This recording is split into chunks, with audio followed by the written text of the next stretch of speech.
Indian മണ്ണിൽ നിന്ന് ഇന്ത്യയുടെ സ്വന്തം പേടകത്തിൽ ബഹിരാകാശത്തേക്ക് പറന്നുയരുന്ന 4 പേരുൾപ്പെടുന്ന ആദ്യത്തെ ദൗത്യസംഘത്തെ പരിചയപ്പെടാം. ആദ്യത്തെയാൾ ഗ്രൂപ്പ് ക്യാപ്റ്റനായ പാലക്കാട് നെന്മാറ സ്വദേശി 47 വയസ്സുള്ള പ്രശാന്ത് ബാലകൃഷ്ണൻ നായർ. വ്യോമസേനയിൽ 1999 ബാച്ചുകാരനാണ്. എഞ്ചിനീയറിംഗ് വിദ്യാർത്ഥിയായിരിക്കെ നാഷണൽ ഡിഫൻസ് അക്കാദമിയിൽ ചേർന്നു. US എയർ കമാൻഡ് കോളേജിൽ നിന്ന് 1-ാം റാങ്കോടെ ബിരുദവും നേടി. സുഖോയ് യുദ്ധവിമാന പൈലറ്റാണ്. രണ്ടാമത്തെയാൾ ഗ്രൂപ്പ് ക്യാപ്റ്റനായ 42 വയസ്സുള്ള ചെന്നൈ സ്വദേശി അജിത് കൃഷ്ണനാണ്. സുഖോയ് മിഗ് ഡോണിയർ യുദ്ധവിമാനങ്ങൾ പറത്തി പരിചയമുള്ള പൈലറ്റാണ്.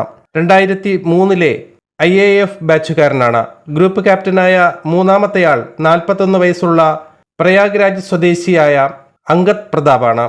വ്യോമസേനയിൽ 2004 ബാച്ചുകാരനാണ്. 2000 മണിക്കൂർ യുദ്ധവിമാനം പറത്തിയുള്ള പരിചയ സമ്പത്തുണ്ട്.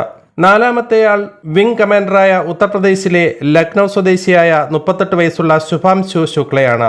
ഈ ദൗത്യസംഘത്തിലെ ഏറ്റവും പ്രായം കുറഞ്ഞയാൾ. വ്യോമസേനയിൽ 2006 ബാച്ചുകാരനാണ്. സുഖോയ് മിഗ് ഡോണിയർ യുദ്ധവിമാനങ്ങൾ പറത്തി പരിചയമുള്ള പൈലറ്റാണ്.